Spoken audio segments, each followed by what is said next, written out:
Yellow background with Stargardt's Connected logo showing a stylish eye with a star in the center. A text appears. Stargardt's Connected. Raising awareness, giving support, seeking a cure. Alice Cadman, adult with Stargardt's disease. Blonde hair and blue eyes, wearing glasses, pink top and a light blue denim jacket. Natural, relaxed expression. My name is Alice Cadman and I was diagnosed with Stargardt's aged around 22 years old, so that was just over 10 years ago now. Originally diagnosed with macular dystrophy as kind of an umbrella term, and then I think the next year, so about age 23, diagnosed with Stargardt's following the genetic testing. Text on a yellow background reads, "What was your life situation when you were diagnosed?" I'd taken a few years out and had just gone back to university. I was in my first term at university, so it was quite a shock. I was studying vocal and opera studies up in Manchester, which meant I got access to the brilliant Manchester Eye Hospital at the time. So that was a positive because they were local and I felt that support was quite good there.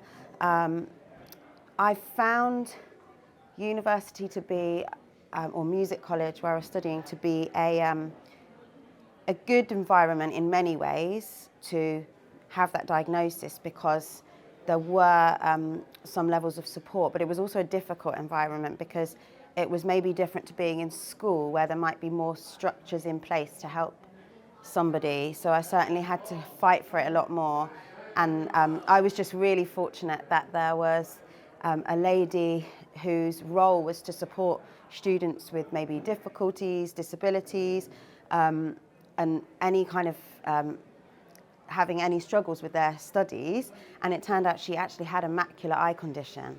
And so I'm very grateful to have met her so soon in it. She was the first person I met, and we're still friends today. And she just took me by the hand and was like, okay, this is going to be okay.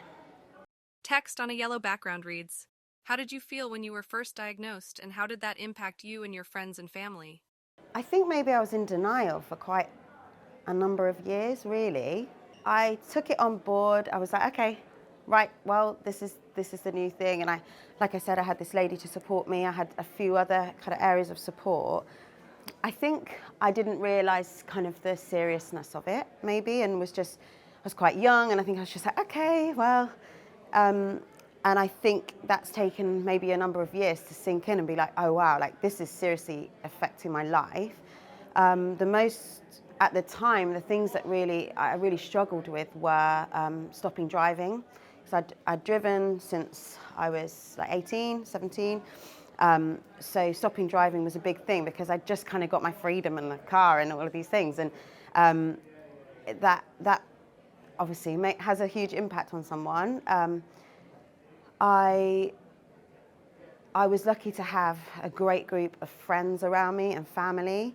I'm a Christian and I'm part of a church community, and to have that community around me at that time was just kind of, I can hardly say the words to describe what they did for me, that community, because they just got around me, helped me, gave me support and prayer, and just it helped me remain grounded through that, because there were, even straight away, whilst I say there were lots of positive experiences at university, there were also loads of challenges at university where, despite having asked for exactly what I needed in terms of maybe having the slides in preparation beforehand, before a lecture, or adjustments made, they just so often they just weren't met, the needs weren't met, and that was really frustrating, especially when it happened again and again.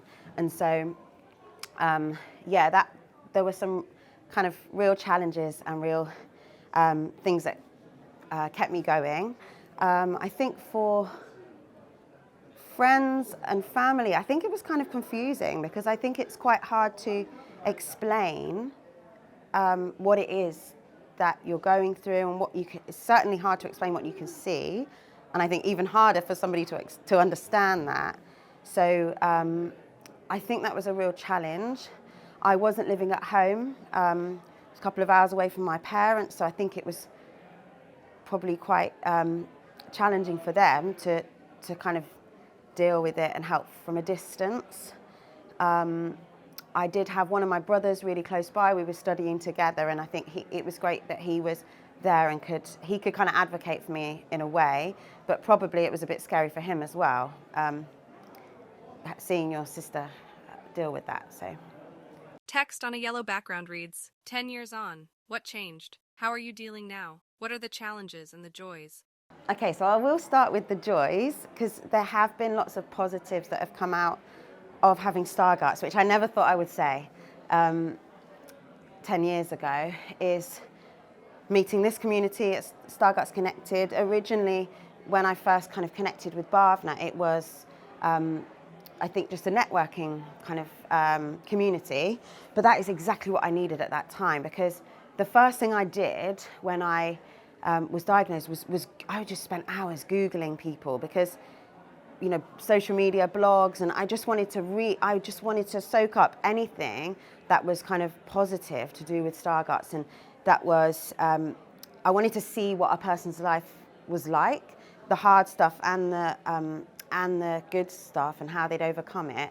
And that's what I found really hard initially. I found this one blog, and I just kept reading this one person's stuff, and I wanted to speak to people in person. So the first time I met people with Stargarts was through Stargarts Connected, and to be in a room with other people and just knowing that they get it is really exciting. And being here today at the conference is, I just know there's people, no one's going to be annoyed that I didn't see them, or I'm not going to feel awkward that I've been rude or anything like that, because they all get it. So that's been a kind of joy. Another joy has been connecting with, working with visually impaired children over the years.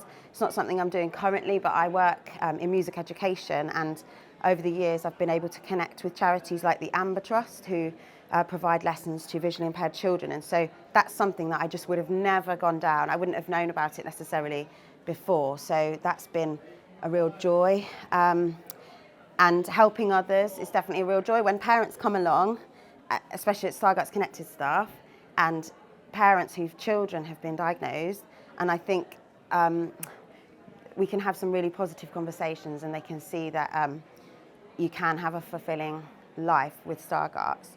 The other question was about the challenge, how you're feeling now, how my life has changed. So I'd say really it's had a huge impact on my life choices and where I've gone.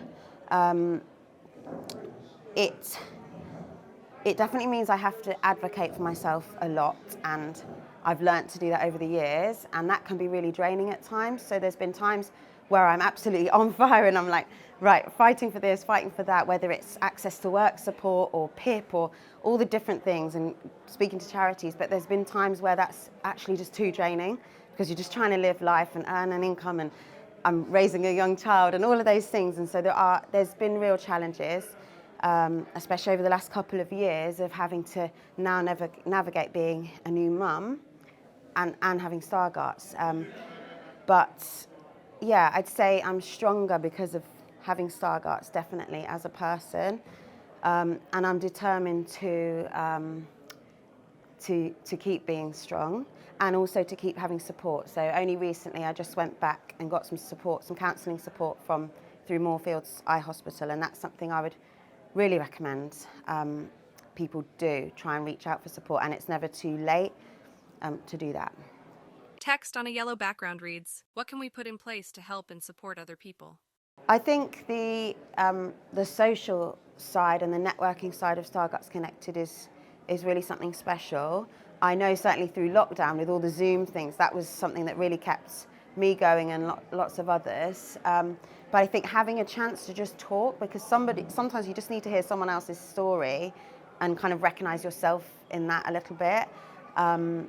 So I think more ways to connect, especially locally. I would love to see, kind of going forward, right, okay, there's a West London event or a Manchester event, or and all over the country and the world, I guess, with the community as it grows.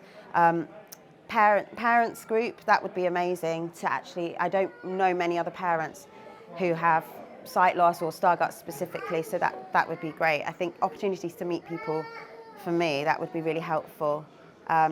And also opportunities to look at tech, that's always helpful as well. Text on a yellow background reads, "Is there anything else you'd like to say that we didn't ask about?" Try to, whilst it can be really draining, and it's particularly at the beginning of your kind of journey with Stargarts, I know personally I found it really difficult to share or to say I am visually impaired or find the language that works for you. But I would advise somebody, especially newly diagnosed, to try and embrace that phrase or own it, or a phrase that suits you, because I found that really difficult at the early years, going into a shop and I just wouldn't know how to explain. I can't use this self-service till, and that's still the thing is, it happens still now. And I'll say to the lady at the cafe, I can't read the menu, could you tell me what there is? And they'll hand me a leaflet instead, and I say, no, I can't read that either. And you still have those hurdles all the time, but trying to just be more confident in explaining it, that would be a piece of advice. Text on a yellow background reads, "Visit stargartsconnected.org.uk to find out more about our community." On the bottom, Stargarts Connected logo shows a stylish eye with a star in the center. A text appears, "Stargarts Connected, raising awareness, giving support, seeking a cure."